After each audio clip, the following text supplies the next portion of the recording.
말씀은 열왕기하 8장 말씀입니다.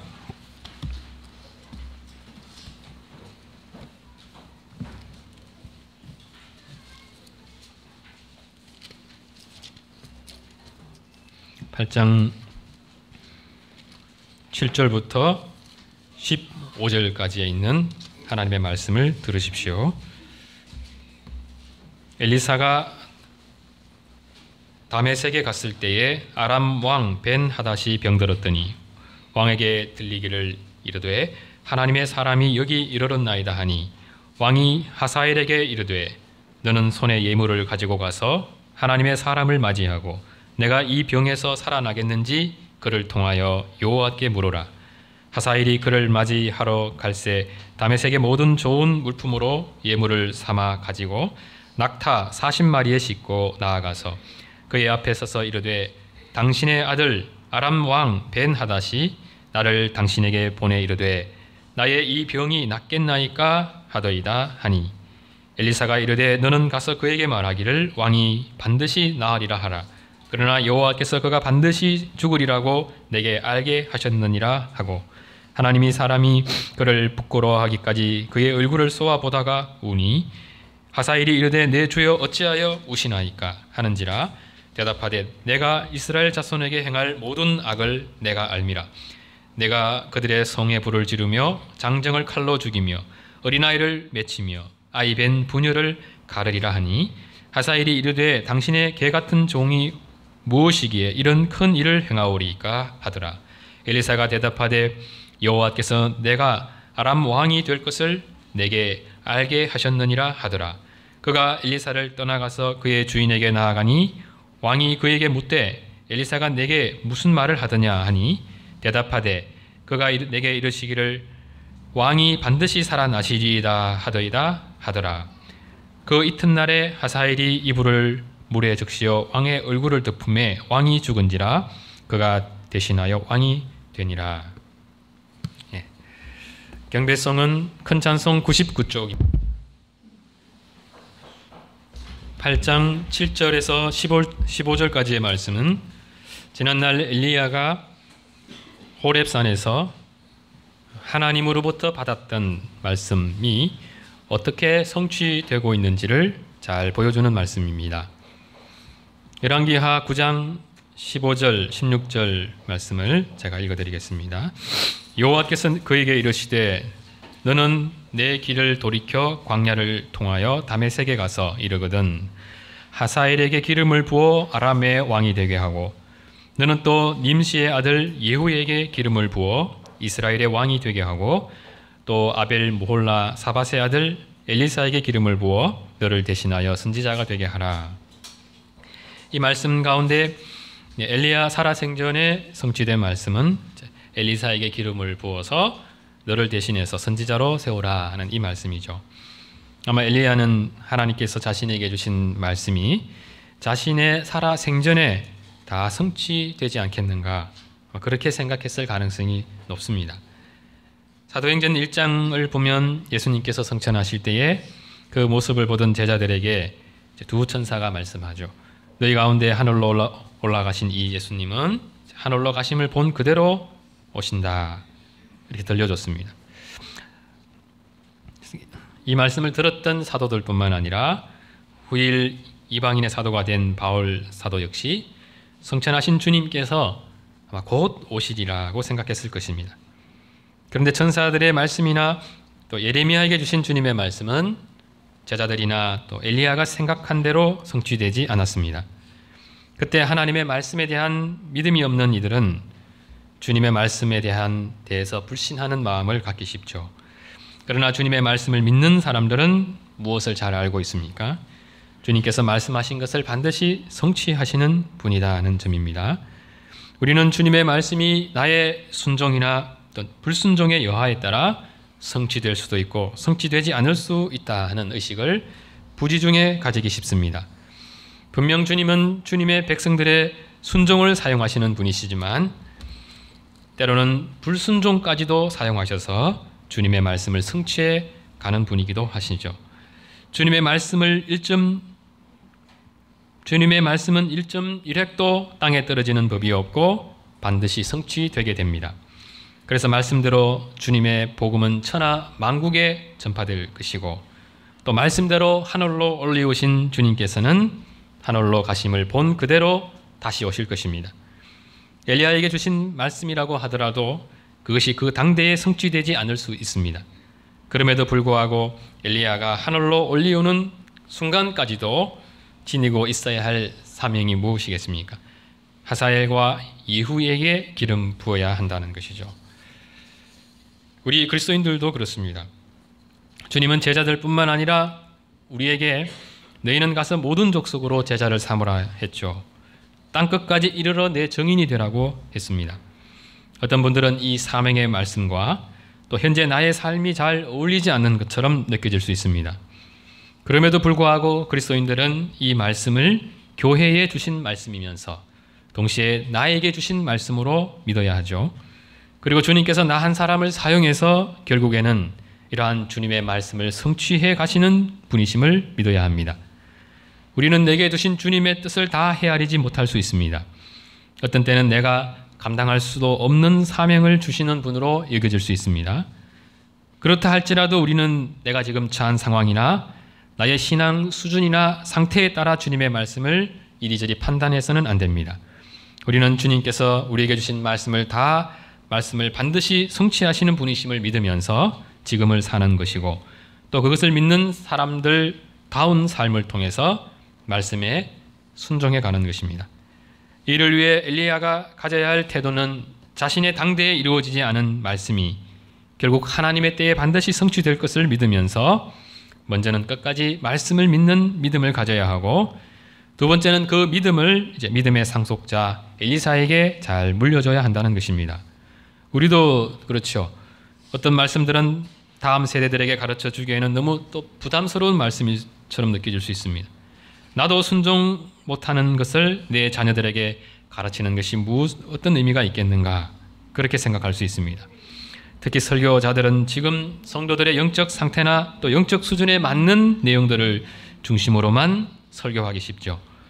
나도 전도 못하고 또 나도 열심히 기도하지 못하면서 다른 사람에게 그렇게 해야 한다고 가르치는 것이 적절치 못하다고 생각할 수 있습니다. 그러나 그리스도인들은 그럼에도 불구하고 그것이 우리의 뜻이 아니라 주님의 뜻이고 주님의 명령이기 때문에 가르쳐야 합니다. 끊임없이 탐욕에 시달리면서도 우리는 계속해서 탐내지 말라는 말씀을 가르쳐야 하죠. 성도들이 잘 못 모여도 성경에 모이기를 힘쓰라 하면 그렇게 하는 것이 성경적이기 때문에 모이기 어려운 형편에도 그렇게 하려고 순종해 가야 합니다. 우리의 형편에 말씀을 재단하여 끼워 맞추는 것이 아니라 우리는 항상 하나님의 말씀 그대로 우리의 자신에게 선포해야 합니다. 그리고 그 말씀에 어떻게 하든지 순종하려고 하는 그 모습이 주님의 말씀을 참으로 높이는 신자의 바른 태도라 할 수 있을 것입니다. 엘리야 당대에는 성취되지 않았지만 열왕기하 8장과 9장은 그 말씀이 이제 엘리사 시대에 그대로 성취되고 있음을 잘 보여주고 있습니다. 1절을 보면 어느 날 엘리사가 다메섹으로 내려가는 모습 보게 되죠. 엘리사가 아람 땅 다메섹에 왜 갔을까? 갈 이유가 실질적으로 잘 없습니다. 그런 엘리사가 다메섹에 갔을 때 지난날 엘리야에게 주셨던 그 말씀이 성취되는 일이 발생하죠. 그것을 보면 아마도 엘리사는 주님의 인도하심을 받고 있었던 것 같습니다. 엘리사가 다메섹에 들렀을 때 그때는 아람 왕 벤 하닷이 병에 시달리고 있었고 아람 왕궁에서 중요한 논의가 이루어지고 있었습니다. 누군가가 이제 왕에게 말하죠. 다메섹에 엘리사가 온 것을 왕에게 전해 주었고 그 소식을 들은 왕은 하사엘에게 내가 이 병에서 살아나겠는지 그를 통하여 여호와께 물으라 명령했습니다. 이러한 모습은 지난날 이스라엘의 왕 아하시야가 자신의 병이 나을지를 바알세붑에게 물으려고 한 것과 비슷하지 않습니까?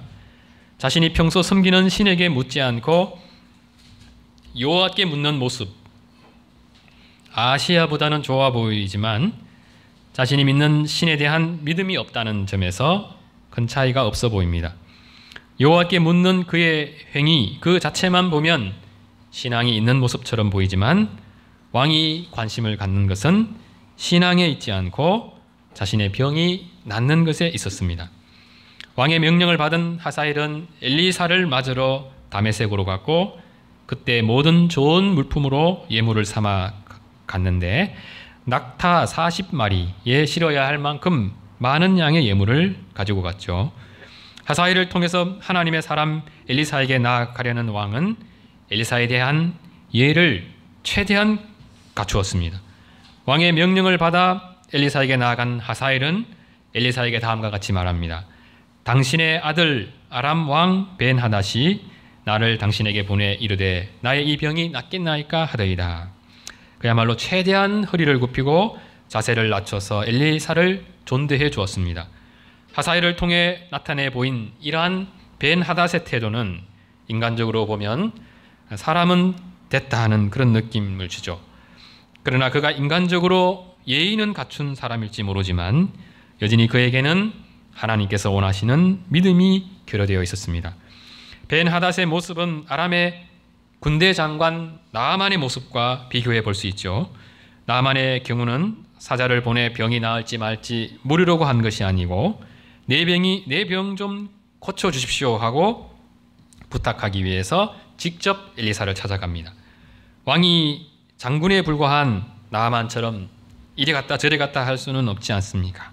그렇게 묻는 분이 있을지 모릅니다. 그러나 나아만이 찾아갔던 곳은 아람의 어느 지역이 아니라 적국의 땅이었지 않습니까? 이 일은 먼 곳으로 여행을 해야 하고 많은 재물을 사용해야 하고 또 적국의 암살 위협도 감수해야 하고 무엇보다 이스라엘 왕의 허락도 받아야 하는 쉽지 않은 일입니다. 그럼에도 나아만이 그 힘든 여행을 감수하려고 했던 것은 이제 나을 수 있다는 그런 작은 믿음이 있었기 때문이죠. 이에 비해서 벤하닷은 자신이 마음만 먹으면 얼마든지 내려갈 수 있는 자기 나라 땅이죠. 다메섹입니다. 무엇보다 벤하닷 역시 나아만 치유 사건을 잘 알고 있었을 것이고 엘리사가 행한 이적들에 대한 소문도 어느 정도는 파악하고 있었을 것입니다. 그가 자신이 섬기는 신의 선지자들과는 차원이 다른 선지자라는 것을 알고 있었기 때문에 또 낙타 40마리 분의 예물도 준비했던 거죠. 엘리사에 대한 그 정도의 인식이라면 그의 태도는 좀 달랐으면 좋았을 뻔했습니다. 가서 병 낫는지를 물어볼 것이 아니라 믿음을 갖고 그에게 찾아가든지 아니면 정중히 엘리사를 궁에 초청했어야 했습니다. 어차피 엘리사를 통해서 도움을 받을 것이라면 엘리사에 대한 그의 기대는 엘리사에게 전적으로 자신을 맡길 수 있는 믿음으로 가야만 합니다. 벤하닷에게서 우리는 인간적으로 예를 갖출 줄 아는 겸손함을 보게 됩니다. 그러나 그는 여전히 하나님 앞에 갖추어야 할 참된 겸손에는 이르지 못했습니다. 주님께서 원하시는 겸손, 그것은 전적으로 주님을 의탁할 줄 아는 태도죠. 그게 하나님 앞에서의 겸손입니다. 제 병이 낫겠습니까? 묻는 그런 점잖은 겸손이 아니라 그야말로 어린아이와 같이 내 병 좀 낫게 해 주십시오. 저 좀 불쌍히 여겨 주십시오. 하고 긍휼을 구하며 간청할 줄 아는 그런 겸손이죠. 그에게는 여전히 하나님과 거래하려고 하는 면이 있습니다. 내가 이것을 줄 테니까 당신은 내게 무엇을 주겠습니까? 그런 마음이죠. 최대한의 예를 갖추는 것도 엘리사를 통해서 자신이 그 비싼 예물보다 더 귀한 자신의 생사에 관한 정보죠. 그것을 얻기 위함입니다. 벤하닷의 관심은 여호와 하나님을 믿는 데 있는 것이 아니라 그로부터 자신이 필요한 것을 얻는 데 있을 뿐입니다. 참 신앙은 내가 원하는 것을 얻는 데 있는 것이 아니죠. 주님께서 내게 주고자 하시는 것을 잘 받는 데 있습니다. 그러려면 내가 원하는 것을 일단은 내려놓을 수 있어야 합니다. 내가 원하는 것을 얻기 위해 예배당에 다니는 사람은 주님이 주시고자 하는 그 진정한 보화를 붙잡을 수 없습니다. 내가 원하는 것을 얻기 위해 예배당에 나오는 사람들은 마치 두 발 중에 한 발만 예배당을 딛고 있는 것과 같죠. 몸은 여기 있지만 그 마음은 여전히 이곳에 머물러 있지 않습니다. 하나님 앞에 이러한 태도로 나오는 분들은 인격적인 하나님을 만날 수 없습니다. 이런 분들은 이렇게 질문할 수 있어야 합니다. 주님, 제가 관심 가지고 있는 것은 이것인데 주님께서 제게 가르쳐 주려고 하는 것은 무엇입니까? 내가 알고 싶어 하는 것은 이것인데 과연 제가 알아야 하고 순종해야 할 것은 무엇입니까? 결국에는 하나님을 만난 나아만 장군을 보십시오. 그가 엘리야 앞에 나와왔을 때 그는 엘리사의 처분을 의지하는 마음이 이미 반쯤 있었습니다. 그가 옷을 벗으라 하면 벗을 것이고 무엇을 먹으라 하면 먹을 준비가 되어 있었죠. 그랬던 그 나아만인데 엘리사가 너는 가서 요단강에 몸을 7번 씻으라 했을 때 그 말에는 화가 났습니다. 그래서 그곳을 떠나려고 했습니다. 아람에는 요단강과는 비교할 수 없는 다메섹 강과 아바나의 아바나와 다메섹 강 아바나와 바르발이 있는데 아바나와 바르발 강에서 7번 씻을 거라면 차라리 그곳에 가서 씻겠다는 것입니다. 그러면서도 그 좋은 강에서 몸을 씻는다고 나을 수 있겠는가 하는 그 상식이 그 머릿속에 스쳐갔을 것입니다. 그러나 그는 강권하는 종의 권유를 받아들였고 결국 자신이 하고 싶은 대로가 아니라 엘리사가 시키는 대로 순종하는 길로 갔습니다. 그렇게 해서 결국 치유받고 엘리사의 하나님을 만나게 됩니다. 하나님께 관심은 있는데 하나님을 실질적으로 만나지 못하는 분들, 혹은 하나님을 믿는 신자임에도 하나님을 더 깊이 만나지 못하는 분들이 해야 되는 가장 중요한 두 가지가 있습니다. 첫째는 주님의 말씀인 성경을 내 손으로 들고 직접 읽어야 한다는 것이죠. 종교적 삶은 있으나 신앙이 없는 분들의 공통점, 성경을 잘 읽지 않는다는 겁니다. 그분들은 때때로 예배를 드리며 벤 하다처럼 내가 이 병에서 낫겠는지를 묻죠. 그리고 설교자가 내 질문에 대해서 어떻게 대답하는지 듣고 싶어 합니다. 이러한 태도가 주님에 대해서 무관심한 것보다는 낫습니다. 그러나 이분들은 이제 나아만처럼 직접 엘리사 앞에 가야 되죠. 주님의 말씀인 성경 앞으로 스스로 나아가서 손에 성경을 들고 읽으며 진지하게 주님의 말씀에 귀를 기울여야 합니다. 그때 내 질문에 성경은 어떻게 대답하고 있는지 찾는 또 그런 데 매몰돼서는 안 됩니다. 성경이 무엇을 말하고 또 주님께서 내게 들려주고 싶으신 말씀이 무엇인지에 겸손히 귀 기울일 수 있어야 합니다. 그리고 두 번째는 이제 스스로 내 입술을 사용해서 주님께 기도해야 합니다. 예배당에서 기도를 듣기만 해서는 안 되죠. 한 번이라도 내 입으로 주님 하고 불러봐야 합니다. 주님이 뭐라고 하시는가 듣는 태도에서 주님 나에게 무엇을 말씀하시려는 것입니까? 하고 어느 순간 주님께 묻는 태도로 나아갈 수 있어야 합니다. 참으로 잘 믿고 싶은데 잘 믿어지지 않는 분들이 있습니다. 이는 하나님을 믿는다는 것이 내 의지에 달려있는 것이 아니라 오로지 주님의 은총에 있기 때문입니다. 이런 분들은 주님 앞에 나아가 그야말로 주님의 긍휼을 구할 수 있어야 합니다. 나에게 믿음 없는 것을 불쌍히 여겨주십시오. 이스라엘의 하나님 나에게 믿음을 덧입혀 주십시오 하고 기도할 수 있어야 되죠. 사실 주님께서 우리에게 원하시는 것은 이 정도입니다. 주님은 우리에게 더 잘할 수 있는, 더 잘 믿을 수 있는 능력을 원하시는 것이 아니고 믿음을 주시는 주님을 의지하기를 바라시죠. 그래서 스스로 믿음이 생길 때까지 언제까지 그때를 기다리고 있는 분들은 착각하고 있는 분들입니다. 주님께서 원하시는 것은 세리와 같이 가슴을 치며 나를 불쌍히 여겨달라고 간청하는 것입니다. 주님은 우리의 믿음이 좋을 때만 우리의 기도를 들으시는 분이 아니십니다. 우리가 아직까지 주님을 잘 믿지 못할 때 때로는 내가 믿음이 있는지조차 모르면서 드리는 그 기도에도 귀를 기울이시는 분이십니다. 하사엘을 통해서 왕의 질문을 들은 엘리사는 하사엘에게 왕이 반드시 나으리라 하는 말씀을 들려줍니다. 본문에는 이것이 하나님의 도우심으로 낫는다는 것인지 투병 생활을 잘 이겨내고 스스로 낫게 되는 것인지 분명치 않죠. 어쨌든 왕이 가장 듣고 싶은 좋은 소식은 전해졌습니다.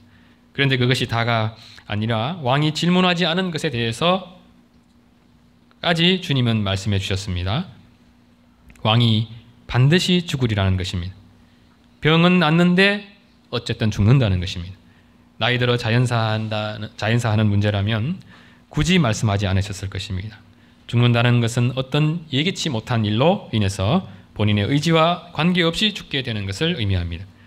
그런데 주님은 그것만 말씀하신 것이 아니라 하사엘에게 아주 놀라운 말씀을 해주셨습니다. 엘리사는 하사엘을 한참 동안 쳐다봤습니다. 뚫어지게 쳐다보다가 갑자기 눈물을 흘렸습니다. 그 모습을 본 하사엘은 막 당황스럽죠. 내 주님 주여 어찌하여 우시나이까 하고 묻습니다. 그때 엘리사는 내가 이스라엘 자손에게 행할 모든 악을 내가 알미라. 내가 그들의 성에 불을 지르며 장정을 칼로 죽이며 어린아이를 맺히며 아이벤 부녀를 가리리라 하는 말씀을 들려주었습니다. 그리고 여호와께서 내가 아람 왕이 될 것을 내게 알게 하셨느니라고 말씀해 주었습니다. 사실 이런 메시지를 그대로 들려주는 것이 쉽지 않습니다. 네가 후일 왕이 된다 하는 이런 메시지는 얼마든지 전해줄 수 있습니다. 그러나 만일 하사엘이 이미 환궁하면서 동시에 영모를 꾀하고 있는 중이었다면 그런 상황에서 엘리사가 지금 이 말을 전해주면 엘리사를 죽였을 가능성이 높죠. 입을 이제 막아야 되지 않습니까? 다른 것도 아니고 이제 다메섹이기 때문에. 또 엘리사 입장에서도 지금 하사엘은 동족 이스라엘을 잔해할 사람이지 않습니까? 그에게 이 사실을 친절하게 설명해 주고 줄 필요가 없습니다. 지금 당장이라도 죽이는 것이 그가 이스라엘을 위해서 애국하는 길입니다. 그런데도 엘리사가 주님이 자신에게 계시하신 그대로 하사엘에게 말씀하신 까닭이 무엇이겠습니까? 주님의 말씀은 단순히 참고의 대상이 아니라는 것입니다. 내 생각과 계획대로 내 마음 내키는 대로 순종하는 것이 아니라 주님의 뜻대로 순종하는 것이 중요하다는 것입니다. 주님의 뜻대로 순종하는 것이 중요한 것은 나의 순종이 주님의 뜻을 이루는 필요 조건이기 때문이 아니죠. 결국은 주님께서 말씀하신 대로 이루어질 것이기 때문에 순종할 수밖에 없는 것입니다. 이 상황에서 엘리사가 할 수 있는 일이란 주님의 뜻을 수정해 주시도록 요구하는 것밖에 없습니다. 그러나 엘리사는 이스라엘을 그토록 사랑하시는 하나님께서 왜 하사엘을 통해서 이스라엘을 징계하시는지 누구보다 잘 알고 있습니다. 엘리사는 아무런 토를 달 수 없죠. 주님의 뜻에 그대로 순종할 수밖에 없습니다. 내가 장차 이스라엘을 잔해할 것이라는 엘리사의 말에 대해서 하사엘은 당신의 개 같은 종이 무엇이기에 이 큰 일을 행하오리까 하며 놀라웠다는 반응을 보입니다. 이때만 해도 그의 마음속에 역모를 일으킬 생각이 없었을 가능성이 좀 높아 보입니다. 있었다면 엘리사를 죽였을 가능성이 높기 때문입니다. 무엇보다 이곳은 이스라엘이 아니라 또 다메섹이죠. 물론 하사엘이 역모할 마음이 있었는지 없었는지, 있었다면 언제 역모할 마음을 먹게 되었는지, 이런 것을 아는 것은 중요하지 않습니다. 중요한 것은 그가 하나님으로부터 내가 장차 아람의 왕이 된다 하는 말씀을 들었다는 데 있습니다. 엘리사가 하사엘에게 내가 장차 아람의 왕이 된다는 말씀을 전해줬을 때 이는 마치 하나님으로부터 왕위를 보장받는 것과 같습니다. 주님의 말씀은 말씀대로 그대로 이루어질 것이기 때문입니다. 그 점에서 하나님의 말씀이 선포되는 이 순간은 마치 이스라엘 왕이 하나님으로부터 기름 부음을 받는 것과 같은 의미를 지니게 됩니다. 물론 하사엘은 그 의미를 다르게 생각하겠죠. 자기 가는 길은 자기 계획과 의지대로 가는 거고 요 하나님은 그저 자신의 가는 길을 미리 엿보는 분으로만 생각할 것입니다. 그러나 적어도 엘리사가 스승 엘리야를 통해 아주 분명히 알고 있는 바가 무엇입니까? 하사엘을 기름 부어 세우라는 것이죠. 실제로 기름 부어서 왕으로 세우라는 것이 아니라 기름을 부어서 세우라는 것이 아니고 하사엘이 왕이 되는 것은 하나님의 뜻이라는 것입니다. 그리고 더 중요한 것은 주님께서 하사엘을 세우시는 그 이유가 이스라엘을 징치하기 위함이라는 것입니다. 이 모든 것들이 주님의 뜻대로 이루어진다는 것이죠. 하사엘이 하나님을 믿는 믿음의 사람이고 하나님의 뜻을 아는 사람이라면 그는 가장 먼저 자신을 왕으로 세우시는 분은 하나님이십니다. 하나님의 주권을 인정하는 모습을 보였을 것입니다. 그래서 왕이 되는 때나 방법 모두에서 하나님의 뜻에 순종하고 하나님의 인도하심을 받아가려고 했을 것입니다. 심지어 하나님의 뜻을 모른 채 역모를 꾀하려 하였다가도 엘리사를 통해서 장차 내가 왕이 된다는 이 말씀을 듣게 되면 영모를 꾀하려고 했던 그 자신을 회개하고 주님의 뜻에 순종하려고 했을 것입니다.